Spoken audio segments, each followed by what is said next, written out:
Avril 1986. L'Ukraine s'endort dans la routine d'un printemps soviétique, avant de se réveiller dans l'horreur. Explosion du réacteur numéro 4 de la centrale de Tchernobyl va devenir la plus grande catastrophe nucléaire de l'histoire moderne. Mais au-delà des faits officiels et des rapports scientifiques, une autre histoire s'est écrite dans les ruines irradiées. Une histoire que la science n'a jamais pu expliquer. Des témoignages étranges, des ombres vivantes, des créatures mystérieuses, des présences inexplicables qui, aujourd'hui encore, continuent de hanter la zone interdite. Bienvenue dans les ombres de Tchernobyl. Quelques jours seulement avant l'explosion, plusieurs employés de la centrale ont affirmé avoir aperçu une silhouette immense, dotée d'ailes noires et d'yeux rouges brillant dans la nuit. Certains l'ont décrit comme un oiseau géant, d'autres comme une ombre humaine flottant au-dessus des tours de refroidissement. Ces témoignages ont rapidement été associés à une légende urbaine déjà existante, celle du Mothman, une entité censée apparaître juste avant les grandes tragédies. Des ingénieurs, nerveux, auraient même murmuré que sa présence annonçait la catastrophe à venir. Et en effet, quelques jours à peine après ses apparitions, la centrale explosait, plongeant le monde dans l'inconnu. Après l'évacuation chaotique de la ville de Pripyat, alors que le cœur du réacteur brûlait encore, plusieurs liquidateurs, ces héros envoyés pour éteindre le feu nucléaire, ont rapporté des visions troublantes. Ils parlaient de silhouettes humaines observées à travers le brouillard mortel des radiations, de cris sans source identifiable et même de voix qui semblaient les appeler par leur prénom. L'un d'eux, Anatoly Stepanenko, a raconté avoir vu une forme lumineuse traverser le ciel juste au-dessus du réacteur, quelques secondes avant un nouvel effondrement. Pour lui, ce n'était ni un avion, ni un hélicoptère, ni un phénomène naturel. C'était autre chose.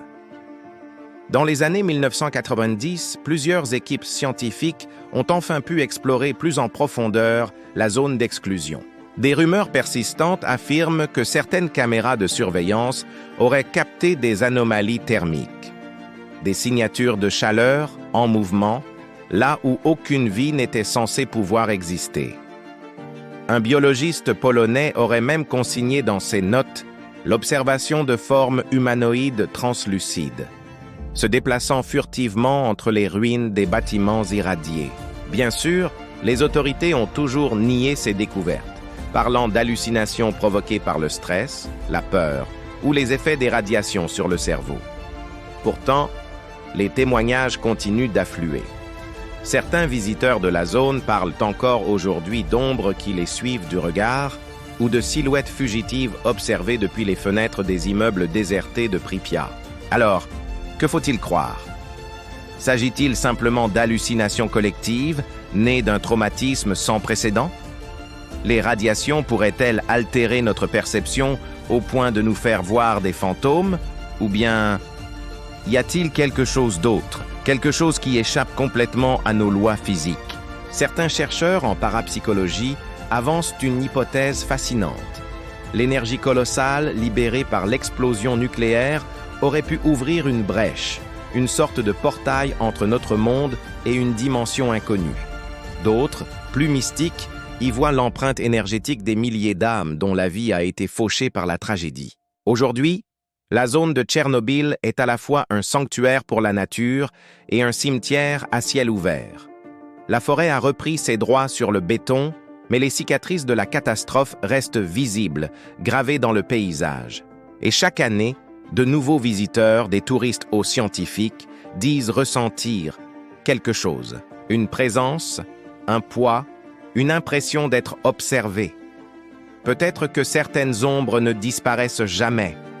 Peut-être qu'elles attendent simplement, dans le silence radioactif, d'être enfin entendues. Si cette plongée dans les mystères de Tchernobyl vous a fasciné, n'hésitez pas à laisser un commentaire pour partager vos théories. Et surtout, abonnez-vous et activez la cloche pour ne manquer aucune de nos prochaines explorations de l'inexpliqué. Merci de nous avoir suivis et à très bientôt.